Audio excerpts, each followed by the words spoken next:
असलामुअलैकुम दोस्तों की हाल चाल है। अज की video they which Indian parliament च सिखां दी कुर्बानियां नूं याद किया जा रहा, सिखां दी कुर्बानियां नूं एप्रीशिएट किया जा रहा, सिखां वास्ते एक बिल पास किया जा रहा। किहड़ा बिल पास किया जा रहा दोस्तों वीडियो च देखने एंड ते छोटा जिहा रिव्यू करांगे।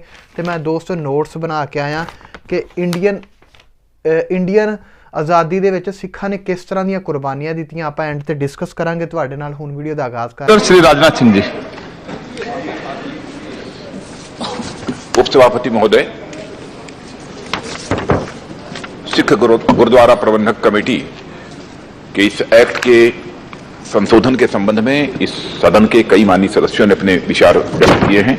मैं सभी के विचारों को महत्वपूर्ण मानता हूं और उसमें सबसे पहले इस चर्चा की शुरुआत यदि की है तो श्री संतोष जी चौधरी, उसके बाद श्री जितेंद्र जी ने समर्थन दिया है, सतपति जी ने, भगवंत जी मान ने और चंदू माजरा जी ने अपने विचार व्यक्त किए हैं, चरणजीत जी रोरी और रवनीत सिंह जी और मीनाक्षी लेखी, इन सब सारे लोगों ने विचार व्यक्त किए हैं। जहां तक सिख धर्म के इतिहास का प्रश्न है, मैं कहना चाहूंगा उपसभापति महोदय कि इस सच्चाई को कोई नकार नहीं सकता जो भारत के इतिहास को जानता है कि भारत की संस्कृति की रक्षा करने में सबसे बड़ा योगदान यदि किसी का है तो सिख धर्म के मानने वाले लोगों का सबसे बड़ा योगदान है। मैं समझता हूं कि आज भी भारतीय संस्कृति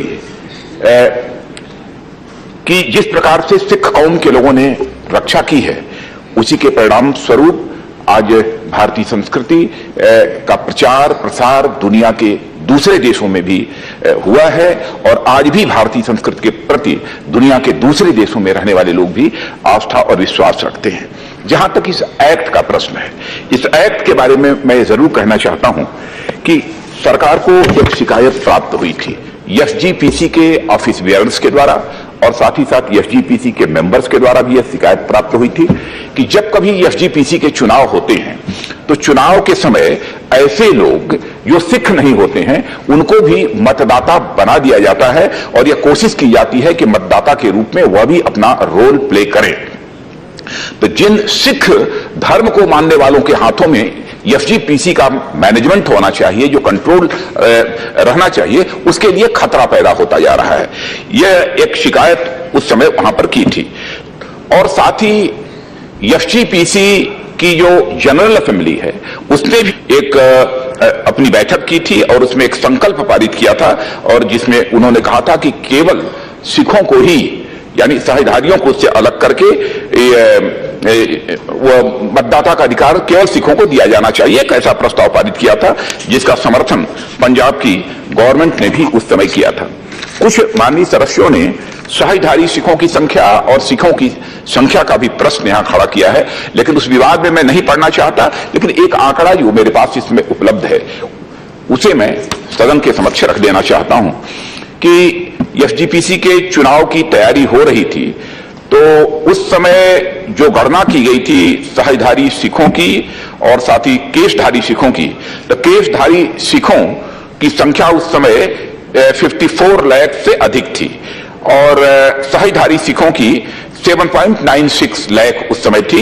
यानी टोटल जो सिख पॉपुलेशन है उसमें पॉपुलेशन का परसेंटेज सहधारी सिखों का केवल 12.8% उस समय था। भले ही यह मतदाता सूची उस समय क्यों न बनी हो, लेकिन 2004 में भी और 2011 के चुनाव में भी सहजधारी अपने मतों का प्रयोग नहीं कर पाए थे। ऐसी स्थिति में बहुत ही सोच विचार कर, और मीनाक्षी जी ने जो बात यह कही है कि पंजाब और हरियाणा हाईकोर्ट ने भी पहले ही कह दिया था कि एक कॉम्पिटेंट लेजिस्लेचर यदि चाहे तो इस संबंध में कोई भी निर्णय कर सकता है, इसीलिए सरकार को इस अमेंडमेंट बिल को लेकर संसद में आना पड़ा है और राज्यसभा ने तो सर्वसम्मत से इसे पारित कर दिया। किसी भी पार्टी ने इस पर चर्चा की भी कोई आवश्यकता नहीं समझी, सबने सर्वसम्मति से पारित किया है और मैं समझता हूं कि यह इस सदन में भी सभी सम्मानित सदस्य इस बिल को सर्वसम्मत पारित करेंगे, क्योंकि हर धर्म के मानने वाले लोगों को यह अधिकार प्राप्त है कि अपने धर्म की वह व्यवस्था कैसे चलाना चाहते हैं, वह स्वयं इस संबंध में अंतिम फैसला करें।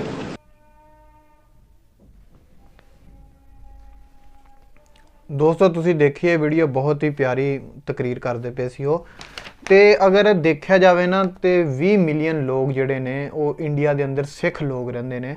ਤੇ ਇੰਡੀਅਨ ਆਜ਼ਾਦੀ ਦੇ ਜਦੋਂ ਇੰਡੀਅਨ ਆਜ਼ਾਦੀ ਹੋਈ ਨਾ ਤੇ ਉਦੋਂ ਤਕਰੀਬਨ 121 ਬੰਦਿਆਂ ਨੂੰ ਫਾਂਸੀ ਦਿੱਤੀ ਗਈ ਸੀ, ਜਿਨ੍ਹਾਂ ਦੇ ਵਿੱਚੋਂ 93 ਸਿੱਖ ਜਿਹੜੇ ਹੈ ਸੀ ਲੋਕ, ਉਹਨਾਂ ਨੂੰ ਫਾਂਸੀ ਦਿੱਤੀ ਗਈ। ਫਿਰ ਉਸ ਤੋਂ ਬਾਅਦ ਕਾਲਾ ਪਾਣੀ ਦੀ ਜਦੋਂ ਸਜ਼ਾ ਹੋਈ ਤਾਂ ਉਹਦੇ 'ਚ 2147 ਸਿੱਖਾਂ ਨੂੰ ਕੁਰਬਾਨੀ ਦਿੱਤੀ ਗਈ, ਜੋ ਕਿ ਇੱਕ ਬਹੁਤ ਬੜੀ ਸੰਖਿਆ ਹੈ, ਬਹੁਤ ਬੜੀ ਤਾਦਾਦ ਹੈ। ਫਿਰ ਉਸ ਤੋਂ ਬਾਅਦ ਜੇਲਿਆਂਵਾਲਾ ਹੱਤਕਾਂਡ ਦੇ ਵਿੱਚ 799 ਸਿੱਖਾਂ ਨੂੰ ਉੱਥੇ ਮਤਲਬ ਕਿ ਉਹਨਾਂ ਦੀ ਹੱਤਿਆ ਕੀਤੀ ਗਈ, ਜੋ ਕਿ ਇੱਕ ਬਹੁਤ ਹੀ ਮਤਲਬ ਕਿ ਇਹ ਬੜੀ ਕੁਰਬਾਨੀ ਹੈ ਸਿੱਖਾਂ ਦੀ, ਇੰਡੀਅਨ ਕੌਮ ਵਾਸਤੇ, ਹਿੰਦੂਆਂ ਵਾਸਤੇ, ਸਿੱਖਾਂ ਦੀ ਕੌਮ ਵਾਸਤੇ। ਤੇ ਉਸ ਤੋਂ ਬਾਅਦ ਫਿਰ ਵੀ ਲੋਕ ਇਹ ਕਹਿੰਦੇ ਨੇ ਕਿ ਮਹਾਤਮਾ ਗਾਂਧੀ ਜਿਹੜੀ ਹੈ ਉਹਨੇ 1947 ਦੇ ਵਿੱਚ ਜਿਹੜਾ ਕਿ ਆਜ਼ਾਦੀ ਲੈ ਕੇ ਆਏ ਸੀ, ਜਦਕਿ ਸਿੱਖਾਂ ਦਾ ਇੱਕ ਬਹੁਤ ਬੜਾ ਰੋਲ ਹੈ। ਤੁਸੀਂ ਦੇਖਦੇ ਹੋ ਕਿ ਚਾਈਨਾ ਦੇ ਬਾਰਡਰਾਂ ਦੇ ਉੱਤੇ ਸਿੱਖ ਰੈਜੀਮੈਂਟ ਹੈ ਉਹ ਆਪਣੀਆਂ ਕੁਰਬਾਨੀਆਂ ਦੇ ਰਹੀ ਹੈ। ਤੇ ਅਗਰ ਸਿੱਖਾਂ ਦੀ ਤੁਸੀਂ ਬੁਨਿਆਦ ਦੇਖੋਗੇ ਤੇ ਸਿੱਖਾਂ ਦੀ ਬੁਨਿਆਦ ਦੇ ਐਂਡ ਤੇ ਤੁਸੀਂ ਖੂਨ ਕੁਰਬਾਨੀਆਂ ਹੀ ਦੇਖੋਗੇ।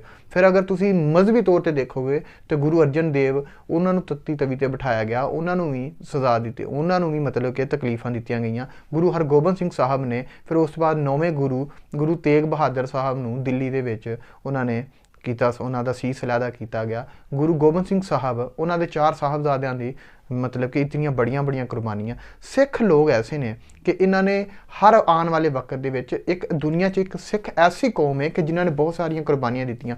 ਹੁਣ ਤੁਸੀਂ ਦੇਖਦੇ ਹੋ ਕਿ ਪੰਜਾਬ ਦਾ ਜਿਹੜਾ ਪਾਣੀ ਹੈ ਉਹਨਾਂ 'ਤੇ ਵੀ ਕਬਜ਼ਾ ਕੀਤਾ ਜਾ ਰਿਹਾ, ਰਾਜਸਥਾਨ ਨੂੰ ਨਹਿਰਾਂ ਮੋੜ ਕੇ ਤੇ ਸਾਰਾ ਪਾਣੀ ਪੰਜਾਬ ਦਾ ਰਾਜਸਥਾਨ ਨੂੰ ਦਿੱਤਾ ਜਾ ਰਿਹਾ, ਜਦਕਿ ਮਾਲਵਾ ਦਾ ਹੱਕ ਸੀ, ਮਾਝਾ ਤੇ ਉਸ ਤੋਂ ਬਾਅਦ ਦੁਆਬਾ ਦਾ ਜਿਹੜਾ ਹੱਕ ਹੈ ਉਹਨੂੰ ਘੱਟ ਕੀਤਾ ਜਾ ਰਿਹਾ।